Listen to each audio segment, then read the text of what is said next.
Hello and welcome to the Forge Gaming Podcast, where we forge the worlds of gaming and practicing the way of Jesus into a relatable conversation for all kinds of gamers. So, I'm your host, Steve, or as you can see up here, Steven Levin, but you can't because if you're on the podcast, I just ruined my rule, but there we go.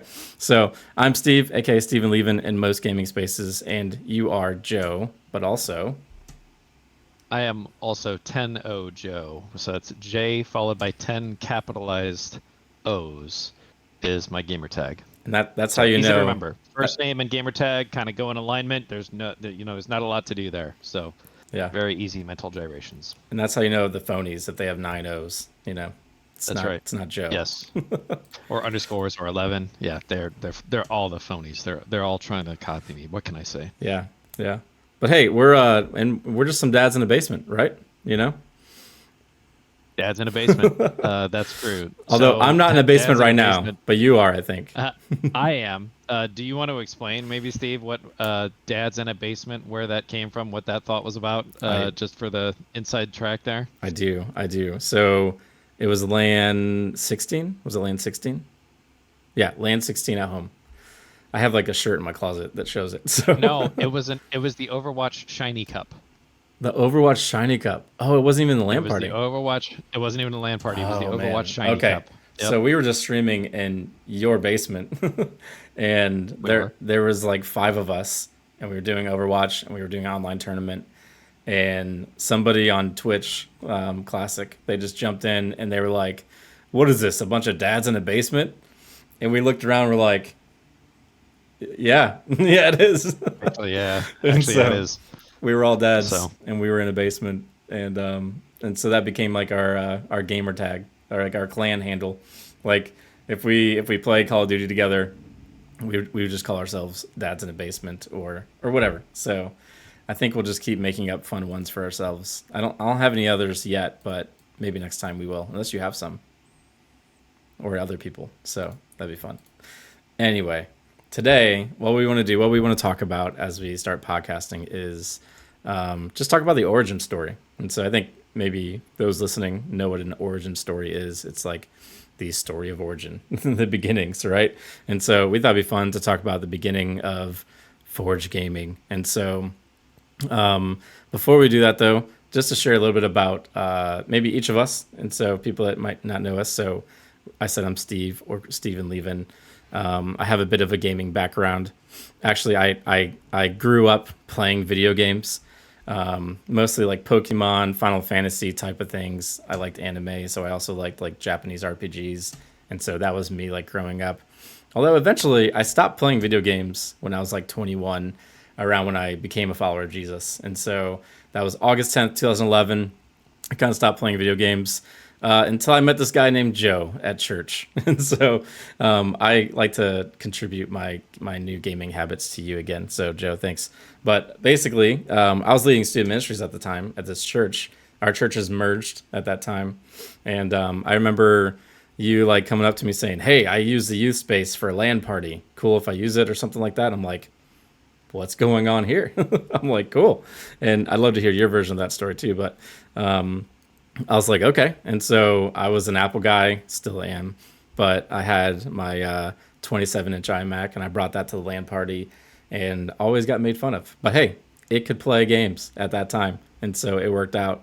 And so then I started playing video games again and all of that. And I really saw that space as like, man, I really want to make disciples in that space. This LAN party idea was really sweet. And so yeah, a little bit about me, a little bit about going into this conversation. What about you, Joe? Give us a little bit of background about you, man.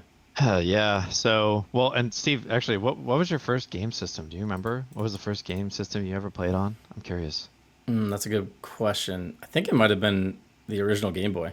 No, Okay. there Yeah, might have been one before that, but that's the one I recall. Okay, like the original Game Boy, like the thick gray one. None Yeah. of these Game Boy Pockets or Colors or anything like Yeah, that. but no, the NES was before that. So Okay. I had the NES. Okay, you did have the NES. Yeah, Okay, I did. well, if you were like me, then I had the Atari gaming system for that.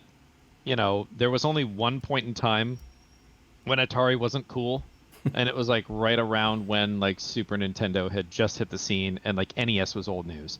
So it was like a pre-generation to the pre-generation, right? That was when I had Atari. So I had it for that little stretch of time where I was like, man, and then when I, got a Super Nintendo or whatever, I was so excited and all my friends were like, yeah, we have Sega CD now. And I was like, dude, I can't win this battle. I can't win this battle. Maybe that's why I got into PC gaming, because I was like, I'm going to control my own destiny here as far as like gameplay and what I can do and all that. And so, but yeah, I started gaming with Super Nintendo and Game Boy, and really the console that sort of like really got me hooked was the Nintendo 64 console, and I played a lot of Ocarina of Time and a lot of games. I just remember seeing Double O for the Seven. first time 3D graphics in the store growing up and being like, oh, 007, yeah, 007 GoldenEye. That's part of the reason. It just I got a lot of experience with 007 GoldenEye on Nintendo 64. I'm just saying, if you want to challenge me at the next LAN, let's go. Those I'm reflexes excited came and right ready back. to yield the title. Yeah. But yeah, apparently that muscle memory is still there. So it's more about quality of controller springs at this point in the game, because the console is so old that many controllers are still the originally manufactured ones, and the springs are not great, so you have to repair some of those. But yeah, lots of good stuff there. But I grew up playing a lot of those different types of games, and I actually can't remember when and where we first met at church, Steve, but I do know that we did have a conversation similar to the one that you painted out, where we said, hey, we're doing a LAN party. And you're like, what are you doing? Because at the time you were the youth pastor, and we're like, hey, let's talk about how we're, is there any way that we could use the space on a Friday night for a LAN party outreach that we do here? And you were like, yes, of course, let's do that. That sounds great. And that was part of it. So, but I think I made a switch from like Nintendo and into PC gaming really around the year when Unreal Tournament came out, and that was right around in the 2000s, early 2000s. Nice. And I just loved Unreal Tournament 99. Was a great game, still is a great game. And I remember just being completely frustrated by mouse look and the concept of using a mouse as a pointer to aim in a first-person shooter game, and just being completely frustrated by that. So, and now we've gone full circle where all the pros use controllers because of aim assist. So, Bummer. the aim assist is just proof. It's just proof. It settles the debate that the mouse is the finer, precise point that you can play, and it's more precise because you have to have auto aim to compete with other things. So y'all can send me hate mail after the fact, but it's just true. So Man, sounds like without aim assist, it's what happens. sounds like a podcast you want to do. Apparently. Maybe a little bit. Yeah, that's definitely one that I could sound off on a little bit about, the origins of like pointed devices and moderate to mediocre skill cap gamers on a mouse and keyboard just mopping the floor with pros on controllers without aim assist. It's just what happens. That's amazing. Yep. All right, so pretty cool though. But that's a little bit about my background. Yeah, So. it's a little bit about us. So let's talk about how Forge Gaming began then. Okay, origin story stuff. And I think before we can get to that, before we can talk about how Forge Gaming was formed and started, and why we wanted to talk about a little bit about us, is we have to talk about Forge LAN first. And so before we talk about Forge Gaming, because it goes right into it, Joe, let me know about Forge LAN. Tell us about Forge LAN. Yeah, so Forge LAN was what we called it when it was just a LAN party. I was going through a time of actually discovering what in the world a LAN party even is. Maybe some of you people listening have no idea what a LAN party is. And LAN stands for Local Area Network. And with games, like I mentioned, like Unreal Tournament 99, the only way to play together was to actually be on the same physical network for a lot of those early games. There were ways to connect over like dial-up modems and things like that later, but for the most part, if you wanted to play with a bunch of people at the same time, everyone had to get in the same room. Everyone had to get on the same network and play that game together on the same network. And so a LAN just stands for Local Area Network. It just means a network that is localized to one spot. And so that's what a LAN party is. It's saying, hey, we're going to jump onto the same network and play games together. So I was discovering what LAN parties even were, and there was a couple LAN parties that I had hit, namely the guys from LAN Ohio. There's a couple folks that still come to Forge events that were from LAN Ohio, from DOS LAN. There was some folks at DOS LAN. There was QuakeCon. There was LAN OC. There was a bunch of LANs that existed when I was first getting started. But one of the ones that I remember most specifically was a LAN called Agro LAN. And the reason I remember this one was because I went there by myself, not knowing anybody. So I'm like, okay, so this is like going against all my childhood safety training of saying, I'm going to go to a stranger's house and hang out in their basement most of the day, not knowing anyone, and there's going to be a bunch of people there that I don't know. So I was like, okay, well, here's the address. If you don't hear from me by tomorrow, I guess we'll see you later. Yeah, what could go wrong, you know? So, yeah, what could go wrong? Yeah, what could go wrong? But honestly, like some of the folks that I met there, some of the coolest and kindest people that I have ever played games with, like, and very inviting and very welcoming. And just what a unique environment, because as you contrast that with what we've got today, a lot of times you just get insta-salt when you're playing games online with other people. And it was completely opposite when I actually went in and played at a LAN party with other gamers. And so Agro LAN was really that first LAN where I met a lot of folks that I still game with today, and it was really very cool. And in that moment, there was really a sort of line in the sand moment where there was one particular pastor that was speaking at our church one weekend, and he had mentioned, he was talking about our design and how we as humans are designed and how we are built as humans and how we have natural proclivities to be talented or excellent at certain things, and we're all built in different ways, which is truly wonderful. And part of what we talked through as a part of that was he made the illustration of, if God built you as a tractor, you're going to look very, very silly on the racetrack, maybe next to a BMW. But you take that same BMW and you put it in the middle of a cornfield, trying to pull 500 pounds worth of gear to till Earth, you're also going to look pretty stupid. So his point was, we're all designed in different ways, and we all have different strengths and abilities that God has gifted us with. And why aren't we using those abilities? Why aren't we, for the BMW on the racetrack, why aren't we going at full tilt and saying, hey, we're racetrack, or we're saying, hey, we're meant to be tilling Earth material? And it's kind of a, just a polarized example. In the case of saying a tractor versus a BMW, there's a far greater spectrum of capability than those two examples. But at the same time, it really made me think about, why am I not using my skills and my strengths and things that I enjoy for the kingdom purpose? And so as a Christian, that's something that we're called to do. And that is what sort of birthed the passion for Forge Land 1.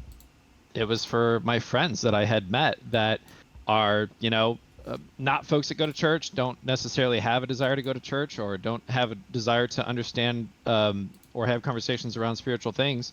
And I was like, man, my heart is just breaking for these people.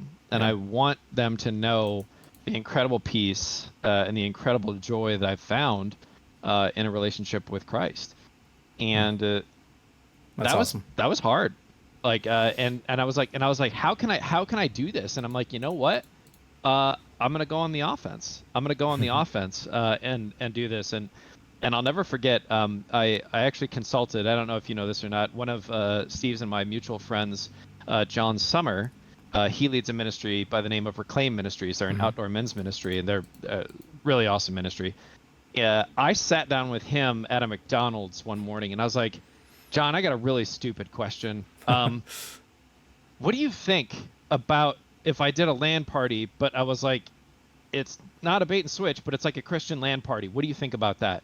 And he's like, Joe, you have to do that. That sounds just like John Summer way. Yep. And yeah, Joe, you have to do that. He's like, whatever I can do to help you, let me know. And I was like, okay. I can even feel his eyes. I can feel his eyes awesome. piercing you, probably, when he was doing that too. Right. Yeah, Joe, you have to do that. I was like, I guess I'm doing it then. Okay, all That's right. awesome. So, but we started Forge Land 1, right? And I mean, even if you go to our website, you can scroll all the way backwards and look at some of the photographs from Yeah. Forge Land 1 when it was just called Forge Land, and see some of the folks uh, and just the interactions that we had there. It was just awesome. And some of the folks that are in that first Forge Land 1 photo still come to our lands today. So That's great. it's really very cool to sort of see that, right? But Forge LAN was just a LAN party, Yep. right? And I Yep. don't, and I think when you came, we were still calling it Forge LAN at the time, Steve. It was like all we're doing is a LAN party. It's just like we come together, maybe once ish a year, since we've been doing it since 2011, and we're on LAN 20, so the math doesn't always add exactly up, but Yeah, um, I think it was land we 5 were still just technically. calling it Forge LAN. So did you? I think it was technically land 5. I Okay, yeah. If remember. you showed up Yeah, around LAN 5. I remember it being like we used to have like themes. So every land had a theme, and I remember Crash. Crash used to help like develop some of those themes. I still actually I have check this out. I keep What this do you got? nearby. I keep this nearby. It's under a bunch of controllers apparently, but I still have this sealed. Describe it for me. What is it? Yeah, let me look at it. It's called Forgeland 8. Okay, and so it's a Is mat. it the badge? It's a mouse mat. It's like not a desk mat like Oh, it's we a normally mouse have. pad. It's a mouse pad, and it has Forgeland 8, but it was called Forgeland 8-bit, and so that was pretty cool. And So it, just like the that, fact that it's a mouse pad, yeah. not a desk mat, all by itself, And sort actually, of speaks volumes about the time frame in which that was created. actually, this is hilarious. It shows how many were purchased on the back, and then on the top right it says high score 2016. So that's when we yeah, I think that was in 2016 then. The lane 8. That's amazing. Anyway, yeah. Wow. That's pretty cool. We had we did a I remember our eighth one was Forgeland 8-bit, and that one was super fun. Like we had like a bunch of 8-bit themes and stuff like that were going on.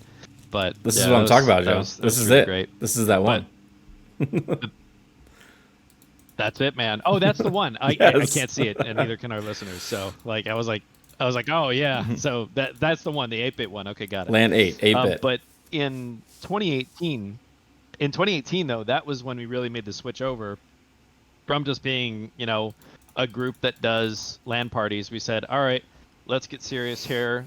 Let's turn ourselves into an official not-for-profit organization, and let's do a little bit of rebranding so that we can basically address all walks of gamers' lives, not just video games, because we realize that we're leaving a lot on the table. There's some folks that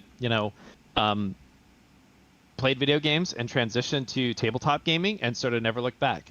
There's some folks that do both of those. I'm one of those people, and and we were just like, man, how do we sort of go about saying we want to address all walks of gamers' lives, not just video Yeah. games? And a LAN party felt fairly exclusive to video game focus, and we're like, okay, well, how do we do more? How do we do more and help parents and folks that go to church, and then how do we also be a successful outreach? And we sort of said, Yeah. well, let's really talk about what it means to have play, compete, equip, and what that sort of means as our sort of our mantra of how we do ministry, right? So Yeah. Yeah, that's awesome. so that was born 2018. Oh my gosh. So this just happened. Sorry, my phone is going crazy. So What just happened? I have to take that off right now. Okay. So, yeah, you're talking about the Forge Land. We did Forge Land, and then all of a sudden we're like, let's do some more. The land party is great, but it's a limited amount of people, right?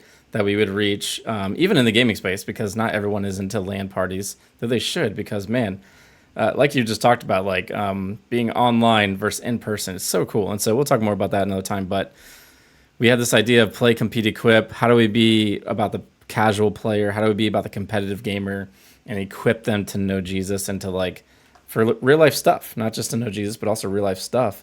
And so with that vision, yeah, we started Forge Gaming as a not-for-profit, right?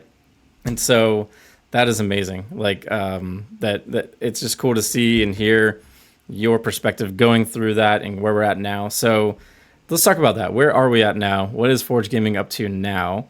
And what kind of things are we doing nowadays, Joe? Yeah, so there's just so much going on right now. What we're up to now though is we've sort of over the years we had evolved to 2 years to 2 LAN parties a year, and we've sort of evolved to 1 LAN party a year with more emphasis on some different events and things that we can do throughout the year in place of that in the equip space. So so right now we have one large event a year that is our LAN party that's held in Northeast Ohio. And as I mentioned, play, compete, equip is sort of our mantra. So let's break each of those down and how we do each of those. Let's do it. When we're talking about play, a lot of people say they don't want to compete. They don't want to play to compete. And it's interesting because I have children and they're sort of split down the middle on this. Some of them love to compete, and some of them are like, I just want to play the game. I'm not interested in competing. I want to play us versus a bunch of unknowns, and I don't want to compete against anybody that I know. I don't like competition. And some of them are like, well, I want to compete. I want to play, and I want to fight and win. So like, there's one of my kids that like was the first one to play in the Smash tournament that we held at the last LAN party. So, really cool stuff there. But when we're talking about play, there's really 3 different places that we can think about that. We can think about that at a large group gathering, like a LAN party, where we can either play tabletop or we can play, computer games together. There's online, where we're playing online, and we can do events online with the magic of that high-speed connection that we're talking about in Discord. We can actually connect together and play games online at almost any time, where it's like the point of it is to enjoy the game. The point is not to compete together. It's to level up. It's to encourage each other. It's to hang out and voice chat together. And then there's in person, right? So in person, meaning smaller groups, things that we might do, smaller events. Sometimes we'll part churches and other organizations to go and do sessions for both kids and, parents and pastors, and just really educate from that perspective. But that's more in the equip space, but a bunch of IRL things, right? Yep. And then as far as compete goes, right, we've got LAN, we've got online, and we've got in person again. But it just looks a little bit different, right? At the LAN, we hold tournaments for people that want to play, and typically we'll pick a game and say, all right, we'll try to do a free-to-play game, maybe have some prizes involved, and get everybody, try to play the same game with a little bit of competitive spirit. And those that want to compete can compete and find some of those tournaments. And a lot of times when people used to go to LAN parties, it was all about the prize pool, right? What can we get in the prize pool, and are you paying in for the tournaments? And I'm like, that's just not our scene, really. Yeah. Our scene is more we want to play to compete, but it's going to be for either sponsored prizes or Five Below trinkets, right? Stuff that it doesn't matter big picture. You're not coming to our LAN party for the prize pool. You're just coming to say, hey, I was the best person that showed up in person that day, right? Yeah, we're trying to have fun. And then online, yeah, right. It's a big part of the fun, honestly. And so, good job of keeping those on schedule. Sometimes games like Valorant go super long, but we won't go into that, will we? Besides, they have a new short mode now, but we'll talk about that later. That's good. When we're talking about online, we've done online competitive things where we've done tournaments online and had just sort of a similar prize pool, and we've done streaming and some shoutcasting around some of that, and it's kind of fun because everyone gets turns to play. And then also we've done IRL. We've done some small scale tournaments in person as well. It's more like private events type things like that. So any questions? Anything to add on that though, Steve?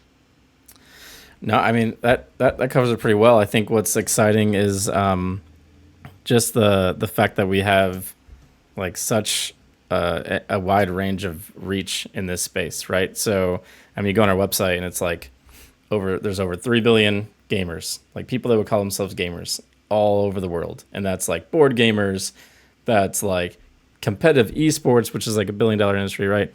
And there's like people that just play Candy Crush or whatever they do on their phones. You know what I mean?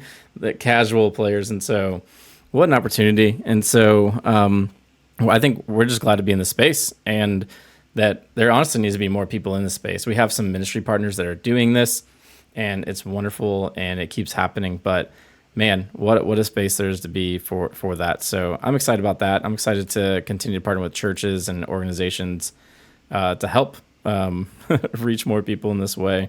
And so, yeah, what's Forge Gaming up to? That's it. And so I think the last thing that we would want to address then is, how would we hope people would engage Forge Gaming? Because if someone's listening to this and they're like, I don't know, maybe they stumbled on this and they're like, I've never heard of Forge Gaming. What's up with that? Well, we just told you a little bit, but now what, right? And so, I want to pose that back to you, Joe. Like, what in closing, like, how would you encourage people to engage Forge Gaming? What could they do? And that could be like from the gamer to the non-gamer to the parent, like anybody listening for whatever reason that time. Yeah, for sure. There's a couple distinct audiences, right? So if you're just a gamer that just happened to stumble across our podcast or our Discord or anything like that, first of all, you may be thinking like, well, these guys are Christians. Like, I don't know if I'm into this scene. I don't know if I'm into like I've never been a church person. Like, we would say that's fine. Hang out with us. We would love and consider it an honor and privilege to build into you and to understand your past, your history, what makes you tick, and play some games with you. So I just want to make 100% sure that there's a clear understanding there, right? That this is not a closed community. It's very much an open community. Yeah. And in some of the ways that we would love for you to engage would be to, first and foremost, jump into the Discord, because that's a very easy way for us to sort of keep track. We've got an email list that you can jump onto as well if you want emails and prefer that form of communication. But our Discord is kind of where we keep the live chatter, right? And a lot of the sort of the day in, day out live posts is kept in the Discord server. We would ask also that if you are like a parent of a child that is into games, we would say, hey, like we're so glad you're here. Definitely keep an eye out for some of our LAN schedule that's coming up. We're going to have a couple different breakout sessions that are specifically for parents at our next LAN, which is coming up September. I want to make sure I get this right. It's 28th. September 29th. Am I right, Steve? It's going to be 28th. Yep. September 28th. Okay, so September 28th and 29th are going to be the dates that you're going to want to pencil in and say this is where we're going to have some opportunities for us to engage on. So parents, I would say definitely stay tuned for that. If you don't know what Discord is, maybe you're, maybe we could teach you, maybe your kids could teach you.